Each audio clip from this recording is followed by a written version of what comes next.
जय Hind. Last lecture में supreme court का ओवरव्यू देख लिया था। किस आर्टिकल में सुप्रीम कोर्ट आपके 120 124 ही सुप्रीम कोर्ट के गठन की और उसके क्षेत्राधिकारों की और उसकी शक्तियों के बारे में चर्चा करता है। सुप्रीम कोर्ट कहाँ पर स्थित है हमारा? दिल्ली में। भारत में कितने सुप्रीम कोर्ट है?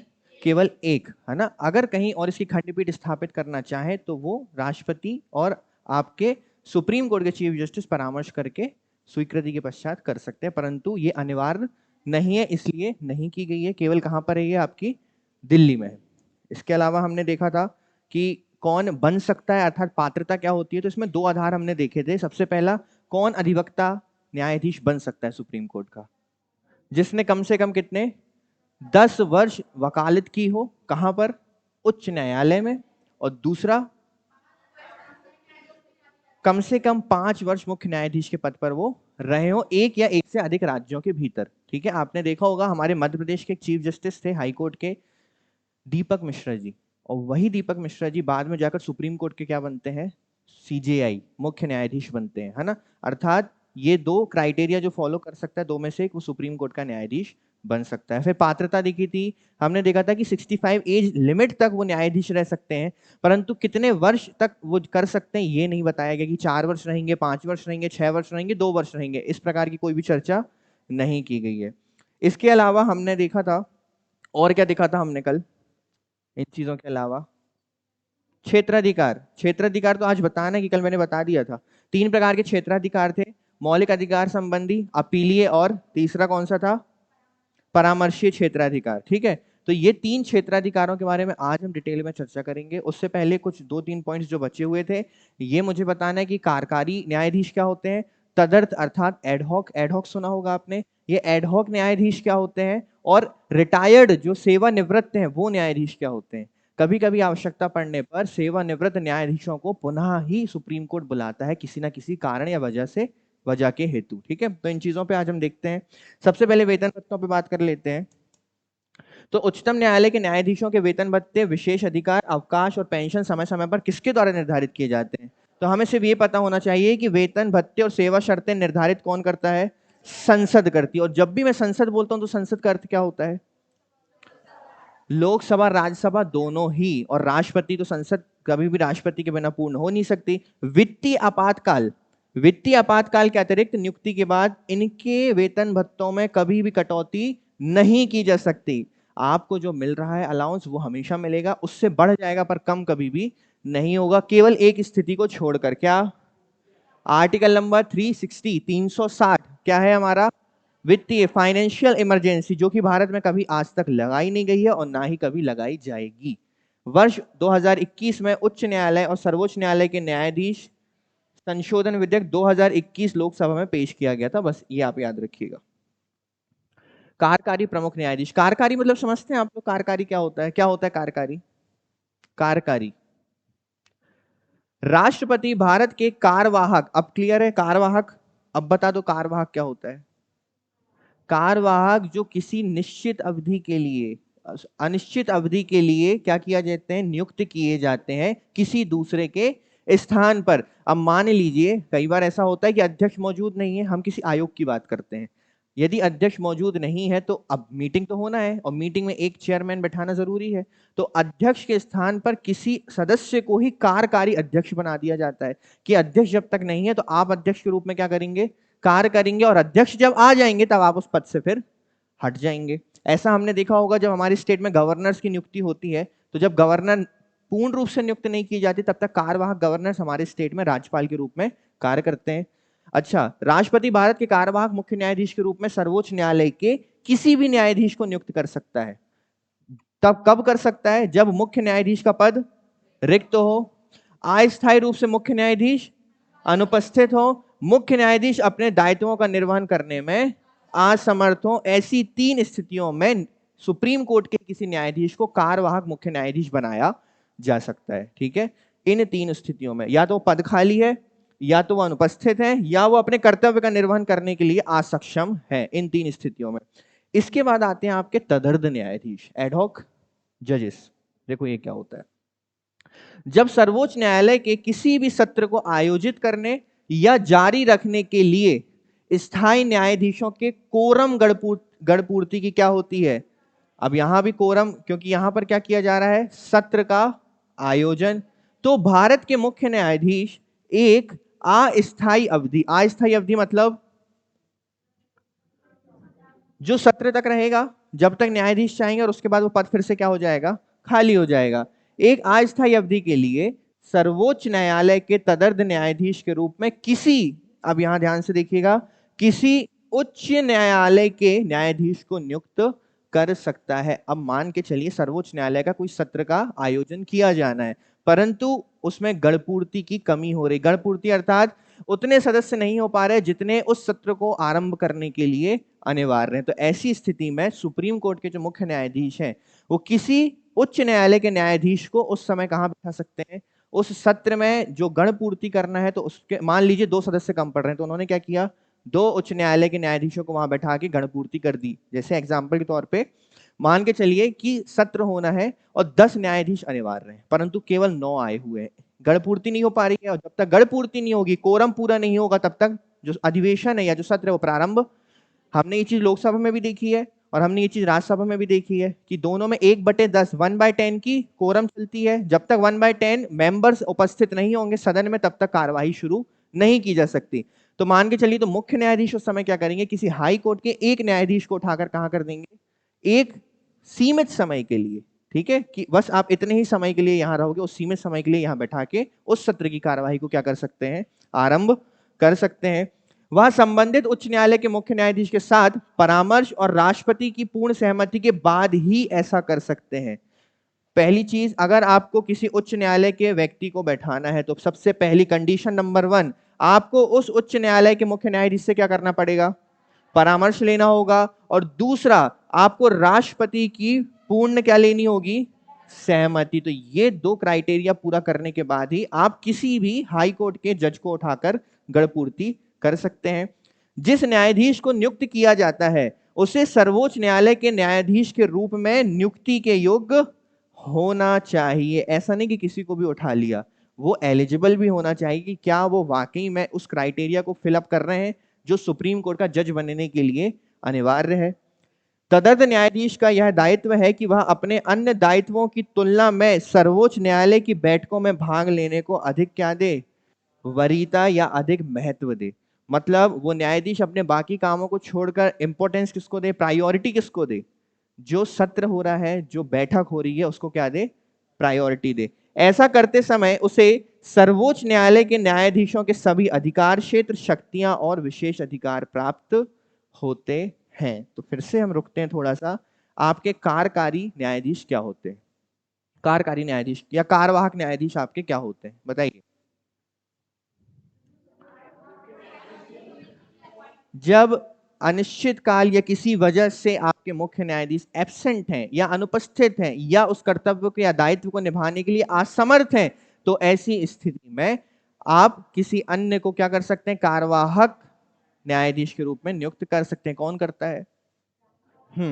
दूसरा, तदर्थ न्यायाधीश। जब आपकी बैठक होनी है, न्यायाधीशों की बैठक होनी है, परंतु कोरम की गणपूर्ति नहीं हो रही है, तो ऐसी स्थिति में आप किसी हाई कोर्ट के न्यायाधीश को सुप्रीम कोर्ट की उस कोरम में बैठाकर उस कोरम की गणपूर्ति कर सकते हैं, परंतु 2 स्थितियां होना अनिवार्य है। स्थिति नंबर 1, आपको उस व्यक्ति को बैठाने से पहले क्या करना होगा?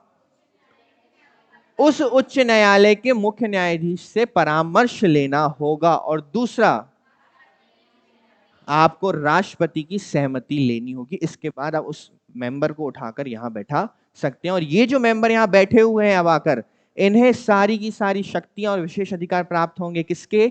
सर्वोच्च न्यायालय के न्यायाधीश के। और उन्हें अपने बाकी कर्तव्यों को छोड़कर जो प्रायोरिटी है वो किसको देनी होगी? इस बैठक को प्रायोरिटी देनी होगी। ये थे आपके तदर्थ न्यायाधीश। तीसरे आते हैं आपके सेवानिवृत्त न्यायाधीश। भारत का मुख्य न्यायाधीश किसी भी समय उच्चतम न्यायालय के, यहां ध्यान से समझना, भारत का मुख्य न्यायाधीश मतलब किसकी बात हो रही है? सीजेआई की। सीजेआई किसी भी समय उच्चतम न्यायालय के सेवानिवृत्त मतलब जो क्या हो चुके हैं? जो रिटायर्ड हो चुके हैं, रिटायर्ड न्यायाधीश या उच्च न्यायालय के रिटायर्ड न्यायाधीश जो उच्चतम न्यायालय के न्यायाधीश के रूप में नियुक्त होने के योग्य हैं। याद रखना, जब भी सुप्रीम कोर्ट किसी को इनवाइट करेगा तो एक क्राइटेरिया वो कभी नहीं भूलेगा कि क्या वो सुप्रीम कोर्ट के न्यायाधीश बनने के योग्य है या नहीं। इसके बाद सेवानिवृत्त न्यायाधीश से अनुरोध कर सकता है कि वह अस्थायी अवधि, मतलब परमानेंट नहीं, केवल कुछ समय के लिए सर्वोच्च न्यायालय के न्यायाधीश के रूप में क्या करें। अर्थात एक व्यक्ति है, अब वो सुप्रीम कोर्ट के भी जज हो सकते हैं और हाई कोर्ट के भी जज हो सकते हैं, परंतु वो अब क्या हो चुके हैं, रिटायर्ड। ऐसी स्थिति में जो आपके भारत के सीजेआई हैं वो इनसे अनुरोध कर सकते हैं कि आप सुप्रीम कोर्ट के क्या बने, कुछ समय के लिए, अस्थायी समय के लिए क्या करें, जज बने, अर्थात न्यायाधीश बने। ऐसा नियुक्त किए जाने वाले व्यक्ति एवं राष्ट्रपति की पूर्व सहमति होने पर ही किया जा सकता है। ऐसा न्यायाधीश राष्ट्रपति द्वारा निर्धारित भत्ते प्राप्त करने के योग्य होता है। वह सर्वोच्च न्यायालय के अन्य न्यायाधीशों की तरह न्याय निर्णयन शक्तियों एवं विशेष अधिकारों को प्राप्त करेगा, परंतु वह उच्चतम न्यायालय का न्यायाधीश नहीं माना जाएगा। मतलब शक्तियां सारी दे दी गई हैं, परंतु कभी भी उसको वो स्थान या उच्चतम न्यायालय के न्यायाधीशों की गणना में उसको काउंट नहीं किया जाएगा। हो सकता है इन्हें किसी विशेष वाद के लिए, किसी विशेष कार्य के लिए इनवाइट किया गया और जैसे ही वो कार्य कंप्लीट होता है फिर उन्हें वापस से क्या कर दिया जाएगा, उसके लिए उन्हें भत्ते दिए जाएंगे जो राष्ट्रपति निर्धारित करेंगे। भत्ते अर्थात वेतन दिए जाएंगे, सारे अलाउंस दिए जाएंगे और उसके बाद वो सेवानिवृत्त तो है ही, कार्य पूर्ण होने के बाद वो फिर से क्या हो जाएंगे, बाहर हो जाएंगे। ठीक है, परंतु उन्हें कभी भी उच्चतम न्यायालय के न्यायाधीश के रूप में नहीं काउंट किया जाएगा, नहीं माना जाएगा। क्यों? क्योंकि वो सेवानिवृत्त हो चुके हैं। सेवानिवृत्त हो चुके हैं इसका मतलब शायद उन्होंने अपनी 65 वर्ष की उम्र क्या कर ली है, पूर्ण कर ली है, और 65 वर्ष की उम्र के बाद कोई भी उच्चतम न्यायालय का न्यायाधीश बना नहीं रह सकता। ये चीज हमें पता है। तो 3 प्रकार के न्यायाधीश हमने देखे। सबसे पहला कार्यवाहक, दूसरा तदर्थ और तीसरा, कार्यवाहक में देखा कि अनुपस्थित है या फिर पद खाली है या कर्तव्य का निर्वहन नहीं हो रहा तो उनके स्थान पर किसी अस्थायी समय के लिए बैठा दिया गया। दूसरा हमने तदर्थ में क्या देखा, जब गढ़पूर्ति की आवश्यकता होती है तो किसी न्यायाधीश को बुला लिया जाता है। और तीसरा हमने देखा आपका क्या, सेवानिवृत्त, जो किसी अस्थायी समय के लिए बुलाए जाते हैं और वो सेवानिवृत्त हो चुके होते हैं पहले। क्लियर है? आपने अक्सर देखा होगा कि जब भी कोई भी जांच होती है या केंद्र सरकार या राज्य सरकार जांच करवाती है किसी भी विषय पर, कोई मुद्दा हो गया या फिर हाल ही में आप ले लीजिए पटवारी वाला जो घोटाला हुआ था, इसमें हमेशा आप देखिएगा किसी रिटायर्ड जज को बुलाया जाता है उस वाद की जांच करने के लिए बुलाया जाता है। अभी भी हमारी पटवारी रिपोर्ट की जांच एक रिटायर्ड जज ने की थी, हाई कोर्ट के रिटायर्ड जज ने। न्यायपालिका की स्वतंत्रता की बात करते हैं। अच्छा एक चीज बताइए, क्या आपको आर्टिकल नंबर 50 याद है?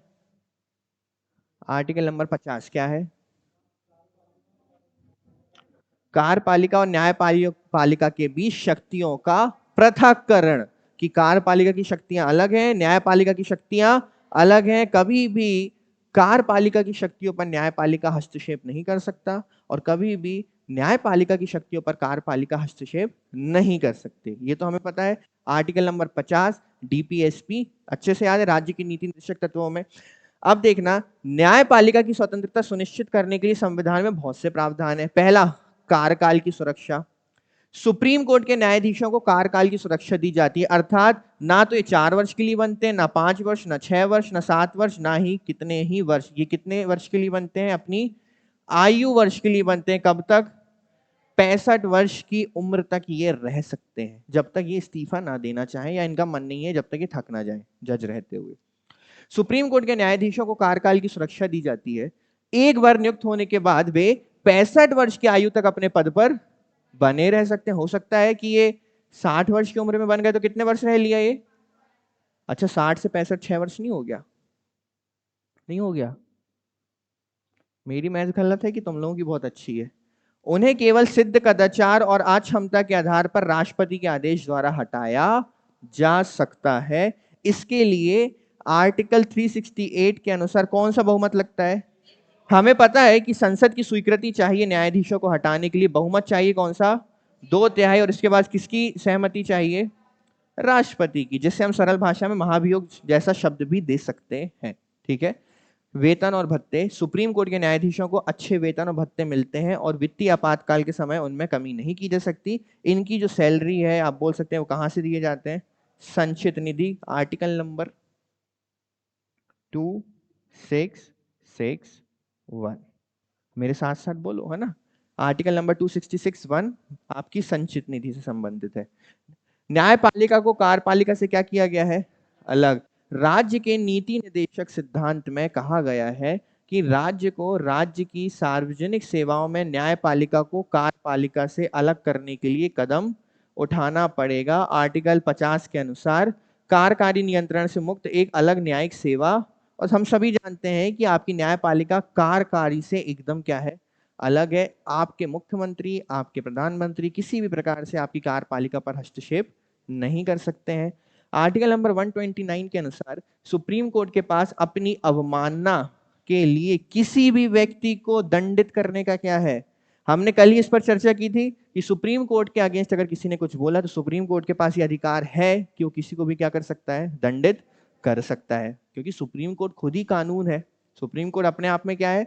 कानून है। तो वो किसी को भी, अगर सुप्रीम कोर्ट की किसी ने अवमानना की या मान लीजिए किसी ने उसके बारे में अपशब्द बोले, तो सुप्रीम कोर्ट को जरूरत नहीं कि कोई कंप्लेंट लेकर आए, वो खुद से ही उस पर दंडात्मक कार्यवाही कर सकते हैं। इसलिए लोग इतना घबराते हैं, हर व्यक्ति घबराता है सुप्रीम कोर्ट के बारे में कुछ बोलने से पहले, चाहे सुप्रीम कोर्ट का फैसला पसंद हो चाहे ना हो। सुप्रीम कोर्ट ने जेल में डाल दिया तो भी बहुत अच्छे से बोलते हैं थैंक यू जज साहब, है ना, क्योंकि अगर और कुछ बोला तो जज साहब फिर 2 साल बढ़ा देंगे, बिल्कुल बढ़ा देंगे। जज साहब का दिमाग खराब हुआ, 4 साल प्लस ऐड, है ना, वो +4 +5 जैसे हम मार्क्स देते हैं ना, वहां वो +4 इयर्स और +3 इयर्स और करते जाते हैं। इसलिए जज को कभी हर्ट मत करना, कभी जज से मिलो ही ना आप, तो मैं तो चाहता हूं। संविधान ने सर्वोच्च न्यायालय के स्वतंत्र और निष्पक्ष कामकाज को सुरक्षित रखने के लिए, सर्वोच्च न्यायालय के स्वतंत्र और निष्पक्ष कामकाज को सुरक्षित रखने के लिए निम्नलिखित प्रावधान किए हैं। सबसे पहला, नियुक्ति का तरीका। हमने कल पढ़ा है कि नियुक्ति में कहीं भी केंद्र सरकार का हस्तक्षेप नहीं है, जो सिस्टम है वो सिस्टम रहेगा। 10 वर्ष वकालत करके आइए हाई कोर्ट में तो बन सकते हो, 5 वर्ष आप मुख्य न्यायाधीश रहकर आइए हाई कोर्ट में तो बन सकते हो। कोई स्पेशल क्राइटेरिया नहीं कि किसी ने बोला, कोई केंद्रीय मंत्री बोल रहे हैं कि ये मेरा साला है, ये मेरा जीजा है, इसने अच्छा पढ़ा है तो इसको आप क्या बना दो, नहीं। नियुक्ति का तरीका कार्यपालिका से अलग रहेगा और जैसा है वैसा ही रहेगा।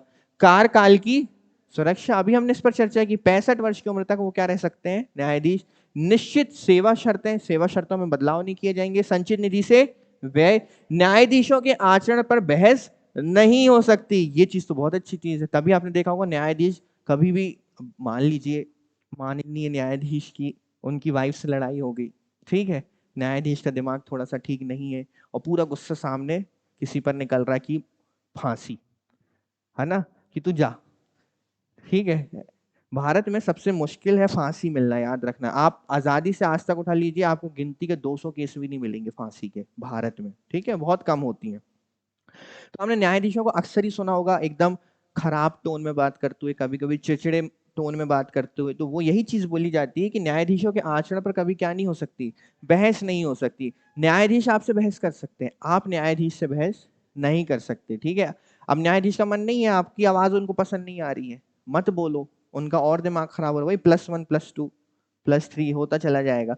तो आचरण पर बहस नहीं हो सकती, और गलत भी नहीं है, बेचारे सुबह से लेकर रात तक किसी की बीवी की लड़ाई, किसी की बच्चे की लड़ाई, तो किसी की प्रॉपर्टी की लड़ाई, तो किसी की भाई बहन की लड़ाई, परेशान हो जाते हैं ना न्यायाधीश भी सुन सुन के। एक तो अपने घर में भी होंगी प्रॉब्लम्स, फिर दूसरों की कहानियां सुन सुन के खतरनाक बात सुन सुन के, तो घबरा, उनको भी थोड़ा सा परेशान हो जाते हैं, मेंटली प्रेशर बहुत ज्यादा रहता है, तो ऐसे में चिड़चिड़ाना तो बनता है उनका। सेवानिवृत्त के बाद वकालत पर क्या है, एक बार सेवानिवृत्त हो गए तो उसके बाद ये नहीं कि अब हम फिर से, अब आप खुद सोचिए कि एक बार न्यायाधीश, वो न्यायाधीश रह चुके हैं और उसके बाद वो सोचे कि अब मैं वकालत करूंगा, उन्हें हर चीज लूप होल्स पता है, हाई कोर्ट के सुप्रीम कोर्ट के न्यायाधीश को सब पता है कि कहां से हम रास्ता निकाल सकते हैं। तो वकालत पर क्या लगाई गई है, रोक लगाई गई है। अपनी अवमानना पर दंड देने की शक्ति, आपको पता है कई बार, जैसे मैंने आपको बताया कि आप अगर एडवोकेट हैं, ठीक है, एडवोकेट हैं, और एडवोकेट यदि आप किसी हाई कोर्ट के हैं, आप किसी हाई कोर्ट के एडवोकेट हैं और आप कितने वर्ष हैं, तो 10 वर्ष हैं, तो आप ऑटोमेटिकली एक क्राइटेरिया के अंतर आ जाते हैं, और वो क्राइटेरिया क्या होता है कि अब आप सुप्रीम कोर्ट के क्या बन सकते हैं, जज बन सकते हैं। ऐसे ही कुछ क्राइटेरिया हाई कोर्ट जजेस के लिए भी चलता है कि आप हाई कोर्ट के भी क्या बन सकते हैं, जज बन सकते हैं। पर मोस्टली जो एडवोकेट्स होते हैं वो इस चीज से दूर रहना पसंद करते हैं, वो बेटर पसंद करते हैं एडवोकेट रहना, ना कि जज बनना। क्योंकि जज में आप बन जाते हैं एक सीमित व्यक्ति, अधिकार तो बहुत है, देखो अधिकार तो बहुत रहते हैं जजेस के पास, पर अगर मैं बात करूं आमदनी की तो वो एक सीमित हो जाती है। जो गवर्नमेंट आपको सैलरी देगी, संसद जो डिसाइड करेगी, वो आपको क्या मिलेगी? सैलरी। पर हम जानते हैं कि हमारे यहाँ पर एडवोकेट्स को किसी भी प्रकार की गवर्नमेंट सैलरी नहीं दी जाती, केवल गवर्नमेंट सरकारी वकीलों को छोड़कर। अब मैं महाधिवक्ता महान्यायवादी की बात यहाँ पर नहीं कर रहा हूं, मैं जैसे हमारे एडवोकेट्स रहते हैं ना इतने सारे काले कोट पहन के, उनकी बात कर रहा हूं। तो अगर मैं आपको एक एडवोकेट का नाम बताता हूं, जैसे कि राम जेठमलानी, सुना है नाम? अब तो इस दुनिया में नहीं है, पर भारत के काफी प्रसिद्ध एडवोकेट रह चुके हैं ये राम जेठमलानी। तो इनके पास भी ये ऑफर था सुप्रीम कोर्ट का जज बनने का, पर इन्होंने उसको रिजेक्ट कर दिया। काफी बड़ा नाम था ये। एक हियरिंग का, एक हियरिंग मतलब क्या होता है? एक सुनवाई, कि राम जेठमलानी घर से कोट पहनकर आए हैं। वैसे तो अपने साथ 15-20 क्या लेके चलते थे वो, साथ में वकील नहीं, असिस्टेंट लेके चलते थे, है ना। वो असिस्टेंट कोई पन्ना नंबर, वो बोल रहे हैं 24 नंबर पेज खोलो, तो एक 24 नंबर पेज उनके सामने खोल रहा है। वो उस हियरिंग का वहां आने का 30 से लेकर 50 लाख रुपए चार्ज करते थे एक हियरिंग का। यानी एक बार अगर वो कोर्ट रूम के अंदर आ गए तो आपकी जेब से कितना निकलना चाहिए? 30 से लेके 50 लाख रुपए। इससे कम तो वो लेते ही नहीं थे, इससे ऊपर ही लेते थे। मुझे एग्जैक्ट नंबर याद नहीं है, पर 30 लाख के प्लस ही था वो, ठीक है। इतने ज्यादा, और उस पर कुछ नहीं है, वकील जितनी फीस चाहे उतनी चार्ज कर सकता है। हमारे यहाँ कोई नियम नहीं है कि वकील इतनी ही फीस ले सकता है। तो हमारे यहाँ वकील 1-1 करोड़ भी चार्ज करते हैं, कुछ केसेस के लिए वो 20 करोड़ भी चार्ज करते हैं पूरे केसेस के लिए। इसलिए वकीलों को वकील ही रहना पसंद है ना, क्योंकि यहाँ पर उनकी सुप्रीमेसी चलती है। अपनी अवमानना पर दंड देने की शक्ति, ये हम अभी देख चुके हैं। अपना स्टाफ स्वयं नियुक्त करने की स्वतंत्रता। हमेशा जज अपने मनपसंद लोगों को अपने पास रखता है, चाहे वो स्टेनो हो, चाहे वो आपका वो टाइपिस्ट हो, वो सारे का सारा जो स्टाफ होता है जज अपनी मनपसंद का अपने पास रखता है। इसके न्याय क्षेत्र में कटौती नहीं की जा सकती। अब आप बोलो हाई कोर्ट को कि आप मध्य प्रदेश के 50 कितने कितने जिले मध्य प्रदेश में? 55 कि 56? 55। आप मध्य प्रदेश के 55 जिलों में से केवल 52 जिलों पे सुनवाई कर सकते हो, 3 जिलों पे नहीं कर सकते। तो ऐसा नहीं हो सकता। अगर वो हाई कोर्ट है, अगर वो स्टेट का हाई कोर्ट है, तो वो न्याय क्षेत्र उसका कम नहीं किया जा सकता। और कार्यपालिका से हम जानते हैं इसको क्या किया गया है। तो ये सारे वाद, ये सारी चीजों के कारण हमारी न्यायपालिका एकदम स्वतंत्र रूप से क्या करती है? वर्क करती है। अब बात करते हैं मूल क्षेत्राधिकार, हमारे सुप्रीम कोर्ट का मूल क्षेत्र। अच्छा एक चीज बताओ सबसे पहले मुझे, मूल अधिकार है समझते हैं आप सभी? मूल अधिकार पे हम पहले भी चर्चा कर चुके हैं। क्या मूल अधिकारों की रक्षा करने का अधिकार केवल सुप्रीम कोर्ट के पास है या हाई कोर्ट के पास भी है? ये बताओ। क्या आपके मूल अधिकारों का यदि हनन हो गया, ठीक है, कोई भी मूल अधिकार का, तो आप हाई कोर्ट जाओगे, सुप्रीम कोर्ट जाओगे, या दोनों जा सकते हो? ठीक है। तो ये एक विशेष अधिकार नहीं हुआ, याद रखना। ये एक विशेषाधिकार नहीं हुआ। विशेषाधिकार का मतलब होता है जो केवल किसको प्राप्त हो, या तो हाई कोर्ट को प्राप्त है तो वो हाई कोर्ट का विशेष अधिकार है, या अगर केवल सुप्रीम कोर्ट को प्राप्त है तो सुप्रीम कोर्ट का विशेष अधिकार है। देखो, एक संघीय न्यायालय के रूप में सर्वोच्च न्यायालय भारतीय संघ के विभिन्न इकाइयों के बीच विवादों का फैसला करता है। वह निम्न विवादों का फैसला कर सकता है। देखो, केंद्र व एक से अधिक राज्यों के मध्य कर सकता है यदि कोई विवाद हुआ हो। केंद्र एवं कोई राज्य या राज्यों का एक तरफ होना तथा अथवा अधिक राज्यों की दूसरी तरफ होना। मान सकते हैं कि केंद्र कुछ सोच रहा है तो सारे के सारे राज्य कुछ और सोच रहे हैं, या केंद्र कुछ सोच रहा है तो सारे के सारे राज्य में से आधे राज्य कुछ सोच रहे हैं और आधे राज्य केंद्र के साथ है, मतलब, और आधे राज्य केंद्र के अगेंस्ट है। ऐसी स्थिति यदि उत्पन्न हो जाए, दो या अधिक राज्यों के मध्य कोई स्थिति उत्पन्न हो जाए, मान लीजिए छत्तीसगढ़ और मध्य प्रदेश के बीच, मध्य प्रदेश के राजस्थान के बीच, या महाराष्ट्र और गुजरात के बीच कोई वाद उत्पन्न होता है, और उपरोक्त संघीय विवादों पर सर्वोच्च न्यायालय में विशेष मूल न्याय क्षेत्र निहित है। अर्थात किसी भी प्रकार का केंद्र राज्य संबंधी मामला, दो राज्यों के बीच संबंधित मामला, या केंद्र और सारे के सारे राज्य के संबंधित मामले, ऐसे मामलों में न्याय देने का काम या न्याय क्षेत्र के रूप में काम कौन करता है? सुप्रीम कोर्ट करता है। ठीक है। दो राज्यों के बीच किसी चीज को लेकर झगड़ा हो गया, दो राज्यों के बीच किसी जमीन को लेकर वाद चल रहा है, दो राज्यों के बीच में किसी भी चीज के लेन देन, इंपोर्ट एक्सपोर्ट को लेकर वाद चल रहा है। यहां तक कि आप लोगों को पता होगा, उड़ीसा और वेस्ट बंगाल तो वो रसगुल्ले के लिए लड़ लिए थे, पता है आप लोगों को? वो सफेद कलर का छेना जिसको उन लोग रोशोगुल्ला बोलते हैं, उसके जीआई टैग के लिए ये वाद काफी समय तक चला, उसके जीआई टैग के लिए, और आज भी चलता रहता है कि ये उड़ीसा बोलता है कि उसको डेवलप किसने किया। अरे वो जो व्हाइट छेने जिसे हम बोलते हैं, पता है ना, वो हमारे यहाँ की जन्म बर्थ नहीं है, वो तो उड़ीसा वेस्ट बंगाल के ही फेमस है सबसे ज्यादा। ठीक है, जैसे मथुरा के पेड़े, रतलाम के सेब, रतलामी सेब, मंडला का कोदो कुटकी, समझ में आ रहा है। तो वैसे ही ये लड़ रहे थे किस चीज के लिए, उस रसगुल्ले के लिए, सफेद रसगुल्ले के लिए। अब उनकी तरह तो हम नहीं बोल पाएंगे, ठीक है। तो ऐसे वाद, कोई भी वाद आए तो ये वाद कहां सुलझते हैं, सुप्रीम कोर्ट। सुप्रीम कोर्ट के पास सामने देखो, हमारे 20 साल पहले, सॉरी 200 साल पहले हमारे मामा जी की फोटो छैने रसगुल्ले बनाते हुए, तो उड़ीसा बोलता है ये हमारे नाना जी 500 साल पहले छैने बनाते हुए। तो बहुत सारे साक्ष्य प्रस्तुत करने पड़ते हैं। तो ऐसे वादों को कौन संभालता है, सर्वोच्च न्यायालय संभालते हैं। सर्वोच्च न्यायालय के न्याय क्षेत्र में निम्नलिखित समाहित नहीं है। अब ध्यान देना कि निम्न चीजें सर्वोच्च न्यायालय के क्षेत्र से बाहर है। कोई विवाद जो किसी पूर्व संवैधानिक संधि, समझौता और संस्थाओं को लेकर उत्पन्न हुआ हो, ऐसे वाद इसके क्षेत्र से बाहर है। कोई विवाद जो संधि, समझौते आदि से बाहर उत्पन्न हुआ, जिसमें यह प्रावधानों की संबंधित न्याय क्षेत्र उसमें नहीं आएगा, या कोई ऐसी संधि हुई हो। हमने बोला ना, सरकारें क्या करती थी, समय समय पर कुछ ऐसी संधियां या ऐसे अमेंडमेंट करने की कोशिश करती थी और उसमें बोलती थी कि इसे हम न्याय क्षेत्र के बाहर कर रहे हैं, कभी भी इस पर किसी भी प्रकार की न्यायिक कार्यवाही नहीं की जा सकती। हमने देखा था बीच में जब हमने अमेंडमेंट्स पढ़े थे कि बीच बीच में जब भी सरकार अमेंडमेंट कर रही है तो वहां पे वो कर रही है कि ये न्याय क्षेत्र के क्या है, फिर उसके बाद अगला अमेंडमेंट आता था वो बोलता था नहीं ये न्याय क्षेत्र के क्या है, भीतर है। ठीक है, जैसे हमने बोला था कि मूल अधिकारों पे परिवर्तन पहले कर दिया गया न्याय क्षेत्र के बाहर, फिर उसको बोला गया कि नहीं ये न्याय क्षेत्र के अंदर है, पर आपके मूल संविधान में किसी भी प्रकार का परिवर्तन नहीं होना चाहिए।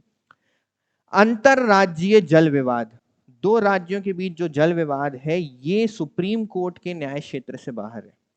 वित्त आयोग से संबंधित मामले, केंद्र एवं राज्यों के मध्य खर्च और पेंशन से संबंधित मामले, केंद्र एवं राज्यों के मध्य वाणिज्यिक प्रकृति वाला साधारण विवाद, केंद्र के खिलाफ राज्य के किसी नुकसान की भरपाई, कुल मिलाकर जो फाइनेंस के मामले आप देख रहे हैं ये इसके क्षेत्र के क्या है, बाहर है। ठीक है, शुल्क के, लेन देन के, ये इसके मामले के बाहर है। इसके बाद अगला अधिकार है इनके पास, न्यायाधीश अधिकार, रिट ज्यूरिडिक्शन। सर्वोच्च न्यायालय को अधिकार प्राप्त है कि वह, ये सुना सुना लग रहा है, ये भी सुना सुना लग रहा है, ये पांचों सुने सुने लग रहे हैं। कहां सुना, ये सुना था हमने आर्टिकल नंबर 22, है ना, 22। आर्टिकल नंबर 32, संवैधानिक उपचारों का अधिकार, उसमें आपकी 5 रिटें दी गई थी सुप्रीम कोर्ट को।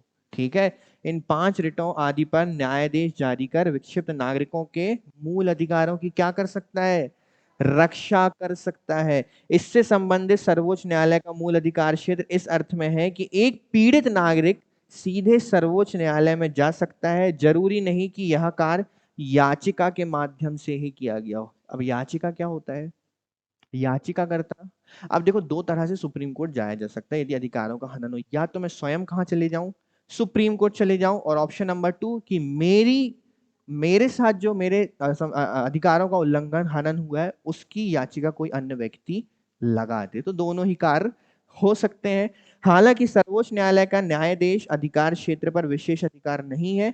उच्च न्यायालय के पास भी मौलिक अधिकार से संबंधित वादों पर सुनने का और निर्णय करने का अधिकार प्राप्त है। मैंने अभी आपको थोड़ी देर पहले बताया कि ये किसी प्रकार का विशेष अधिकार नहीं है, क्योंकि ये सुप्रीम कोर्ट के पास भी है और ये हाई कोर्ट के पास भी है। क्लियर है, ये है आपका कौन सा, न्याय क्षेत्र। इससे पहले हमने देखा आपका मूल क्षेत्राधिकार, जो केंद्र और राज्यों के बीच में लड़ाई या विवाद को सॉल्व करता है। न्यायाधीश जो आपके मूल अधिकारों की क्या करता है, रक्षा। अपीलीय क्षेत्राधिकार, अपीलीय क्षेत्राधिकार क्या होता है, सर्वोच्च न्यायालय मुख्य रूप से अपील हेतु एक क्या है, अदालत है, और निचली अदालतों के निर्णयों के खिलाफ क्या करता है ये। अच्छा, ये क्यों लिखा है, निर्णय अदालतों के निर्णय कर सकता है, निचली अदालतों के निर्णय के खिलाफ।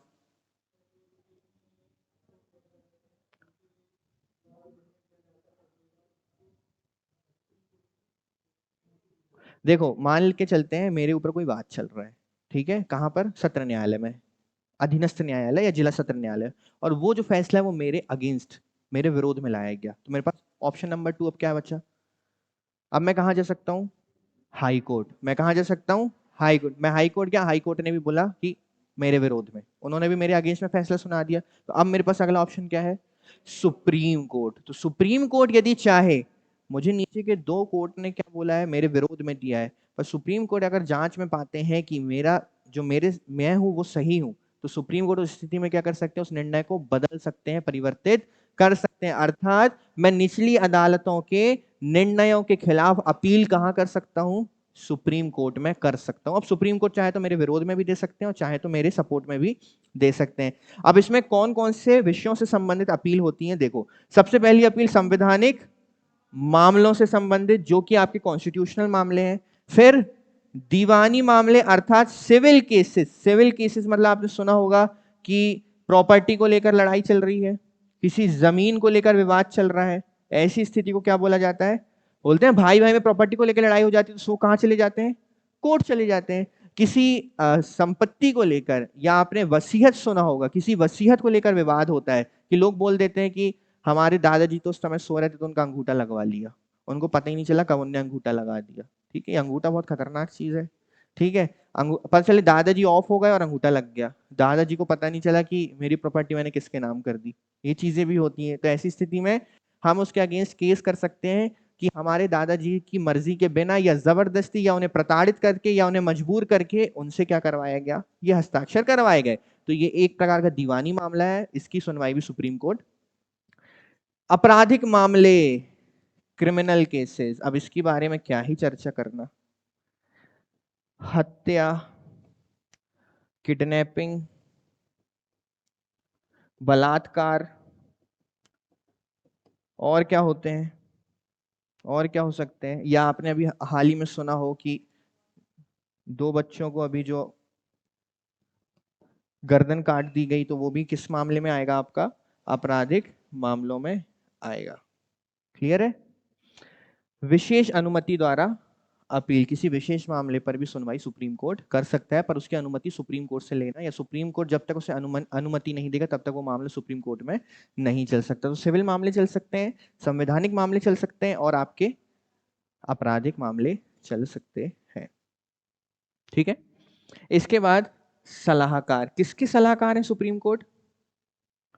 राष्ट्रपति के सलाहकार है। आर्टिकल नंबर 143 अनुच्छेद 143 के तहत संविधान राष्ट्रपति को 2 श्रेणियों के मामले में सर्वोच्च न्यायालय की राय लेने का अधिकार देता है। 2 मामलों पे। पहला, सार्वजनिक महत्व के किसी मामले पर विधिक प्रश्न उठने पर या प्रश्न उठाने की संभावना पर। जब सार्वजनिक मुद्दे पर कोई कानूनी संबंधी प्रश्न उठता है, सार्वजनिक मुद्दे कोई भी हो सकते हैं, तो उस स्थिति में किससे परामर्श ले सकते हैं? सुप्रीम कोर्ट के न्यायाधीश से, या किसी पूर्व संवैधानिक संधि समझौते संबंधी मामलों पर कोई विवाद उत्पन्न हो गया तो भी ये क्या कर सकते हैं? क्योंकि जितना कानून और कॉन्स्टिट्यूशन एक जज ने पढ़ा है उतना शायद एक प्रेसिडेंट ने नहीं पढ़ा है। तो ऐसी स्थिति में आप किससे सलाह मशवरा करोगे? जो उस क्षेत्र का ज्यादा बड़ा विशेषज्ञ हो या ज्ञाता हो। ठीक है, तो इसलिए राष्ट्रपति परामर्श लेते हैं। तो इनके पास परामर्शी क्षेत्राधिकार है। सबसे पहले हमने देखा था मूल क्षेत्राधिकार, जो केंद्र और राज्यों के मामलों से संबंधित था। फिर हमने देखा था न्याय क्षेत्राधिकार या न्याय क्षेत्र, जिसमें आपके रिट्स आ रही थी और आपके मूल अधिकारों की रक्षा की जा रही थी। फिर हमने देखा था अपीलीय क्षेत्राधिकार, जिसमें हमने देखा कि संवैधानिक मामलों से संबंधित अपील की जा सकती है, सिविल मामलों से संबंधित अपील की जा सकती है, क्रिमिनल मामलों से संबंधित अपील की जा सकती है, और किसी विशेष मामले जिसकी अनुमति ली गई उस पर भी अपील की जा सकती है। और अंतिम हमने देखा सलाहकारी क्षेत्राधिकार, जो राष्ट्रपति को सलाह लेने के लिए आर्टिकल 143 शक्ति देता है, परंतु इस सलाह को मानने के लिए आपके राष्ट्रपति बाध्यकारी नहीं है। ठीक है, क्लियर है? इसके बाद आपका अंतिम है अभिलेख का न्यायालय, कोर्ट ऑफ रिकॉर्ड्स। मैं आपको इसको सरल भाषा में बता देता हूं कि जो भी निर्णय लिए जाते हैं कोर्ट द्वारा, उनका एक क्या रखा जाता है? रिकॉर्ड रखा जाता है। आपने देखा होगा कि मान लो आज यदि कोई वाद हुआ है और आज से 15 वर्षों के पश्चात एग्जैक्टली वही सेम वाद होता है, वो हत्या भी हो सकती है, वो किडनैपिंग भी हो सकती है, वो किसी प्रकार का घोटाला भी हो सकता है। तो 15 वर्ष के बाद यदि वो एग्जैक्ट सेम केस आता है, ठीक है, कि जैसी हत्या 10 वर्ष पहले 15 वर्ष पहले की गई थी, बिल्कुल वैसा ही वाद अभी 15 वर्ष बाद आया है। तो ऐसी स्थिति में जो सुप्रीम कोर्ट के जजेस हैं या फिर जो आपके जजेस हैं वो कुछ नहीं करते, वो पुराने 15 साल बाद को पढ़ते हैं पूरा और देखते हैं कि इस स्थिति में क्या निर्णय सुनाया गया था, और उसी निर्णय को फिर कॉपी पेस्ट करने का, अगर वाद सिमिलर है तो उसी निर्णय को कॉपी पेस्ट करने की प्रक्रिया फिर वो करते हैं। ये होता है आपका कोर्ट ऑफ रिकॉर्ड्स। तो यही था आपका सुप्रीम कोर्ट। सुप्रीम कोर्ट के न्याय क्षेत्र, और सुप्रीम कोर्ट का क्षेत्र तो आपको सभी पता पूरा का पूरा भारत है, ऐसा नहीं कि कुछ लिमिटेड राज्य बस हो, है ना। और कार्यपालिका की शक्तियों से उसको क्या किया गया है, अलग किया गया है। तो यही था आपका सुप्रीम कोर्ट। कोई पॉइंट है जो समझ में ना आया हो आप लोगों को सुप्रीम कोर्ट में? है कोई ऐसा वाद, कोई वाद उत्पन्न हो रहा है, कोई याचिका लगाना चाहता है तो लगा सकता है, नहीं है समाप्त करें। चलिए, आज 23 मार्च है, क्या है आज? शहीदी दिवस है। क्यों शहीदी दिवस मनाया जाता है? ऐसा तो मत करो, ऐसा मत करो। क्यों मनाया जाता है शहीदी दिवस आज 23 मार्च के दिन? अगर आपको 14 फरवरी वैलेंटाइन याद है ना बेटा, तो आपको 23 मार्च भी याद होना चाहिए। एक चीज याद रखो, ठीक है ना।